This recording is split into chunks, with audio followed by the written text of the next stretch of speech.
खासदार ओमराजे निंबाळकर विधानभवनात दाखल झाले। ओमराजे निंबाळकर आणि प्रताप सरनाईकांच्या ते दालनात गेले।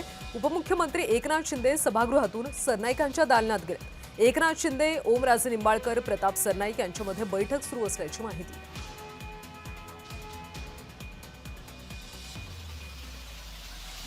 आणि या संदर्भात अपडेट्स घेऊयात आमचे प्रतिनिधी भाग्यश्री प्रधान यांच्याकडून। भाग्यश्री, ओमराजे निंबाळकर विधानभवनात दाखल झालेत, बैठकीत काय चर्चा होती?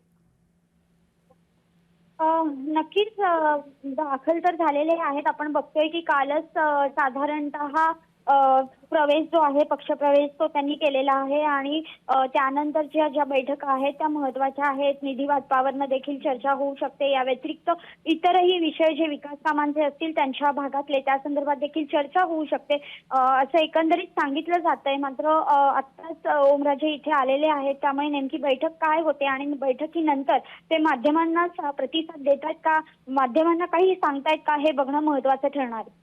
भाग्यश्री, बैठकीमध्ये कोण कोण आहेत आणि किती वेळापासून बैठक सुरू आहे? साधारण एक 15 ते 20 मिनिट होऊन गेलेले आहेत। बैठक सुरू झालेली आहे आणि स्वतः प्रताप सरनाईक जे आहेत ते विधान परिषदेत होते। त्यांनी त्यांच्या एसटी संदर्भात काही घोषणा केल्या आणि त्याच्यानंतर ते खाली गेले। त्याच वेळेला ओमराजे तिथे आलेले आहेत आणि एकनाथ शिंदे देखील तिथे आहेत। याचबरोबर जे शिवसेनेचे काही महत्त्वाचे नेते आहेत ते देखील तिथे पोहोचलेले आहेत। काही जण परिषदेत आहेत तर काही जण अद्यापही सभागृहात आहेत। मात्र ज्यांना तिथे जाणं शक्य होते ते सगळे नेते मंडळी जे आहेत ते आता तिथे गेलेले पाहायला मिळतात। उदय सामंत देखील थोड्याच वेळापूर्वी परिषदेतून निघून गेलेले, बैठकीसाठी गेलेले पाहायला मिळतात। नक्कीच भाग्यश्री, त्यामुळे काय चर्चा होते आणि त्यानंतर काही प्रतिक्रिया समोर येत आहेत का नेत्यांच्या, हे पाहावं लागेल। धन्यवाद माहितीसाठी।